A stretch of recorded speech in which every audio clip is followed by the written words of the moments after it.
Hello, my name is Paul Moore. I'm one of the English adjuncts at Glendale Community College, and I wanted to share one of my best practices. This is one of two best practice videos I'm going to be creating. The first best practice I'd like to discuss is something I do in my online classes involving student feedback on assignments. I feel, especially when you have an assignment that's challenging or ask them to do something different or you're trying to do something new, it's always good to get feedback from the student. Now, there's a lot of ways to do this.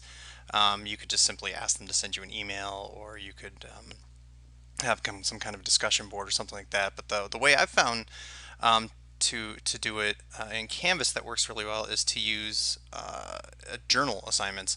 Basically, the students have many journal assignments in my classes throughout the semester, but I usually dedicate at least one journal per module to kind of give feedback on either the entire module or on a particular assignment or series of assignments that I need feedback on or would like feedback on.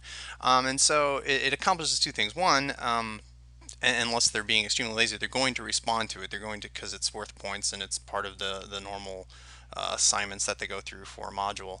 So you're going to get that immediate feedback, especially if you encourage honesty. Usually you get really good feedback. I know, recently, an example I'll use is in my module on compare and contrast. What I did was I had basically, we were talking about personal freedoms, and I have a two assignment series. Basically, I have one assignment where the students, I kind of take all the chains off, and I'm just like, all right, write something about something you believe in strongly, and just kind of support your belief. And I remove all restrictions. They can write in first person, they can use second person, they can rant a little if they want. Basically, I just want them to be write about a topic you're passionate about, and tell me why you're passionate about it. And that is under assignment 7 here.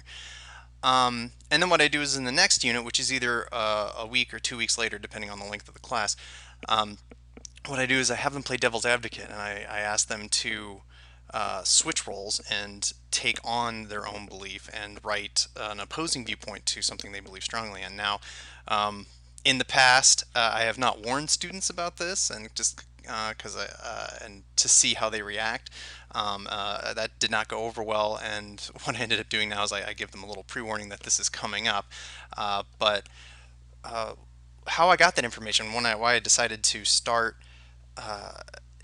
giving them that warning was because after the first time I implemented this assignment, which I love this series of assignments, it's something that I think is really good for them to do.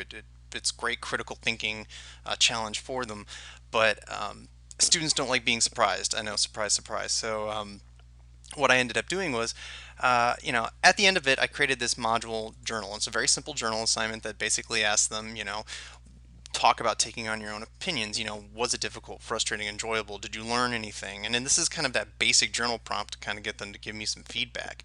And from this feedback, I just, I learned that it was something that they did most of the time find interesting, but a lot of them didn't like the kind of the surprise of it. They didn't look ahead, so they didn't see it coming, and so it wasn't until that week they're like, oh no, I chose a topic I'm extremely passionate about, and I don't really feel comfortable attacking it. So again, that caused me to create a minor change in how I present this assignment for the students. So having these follow-up journals, I think, is an extremely helpful best practice.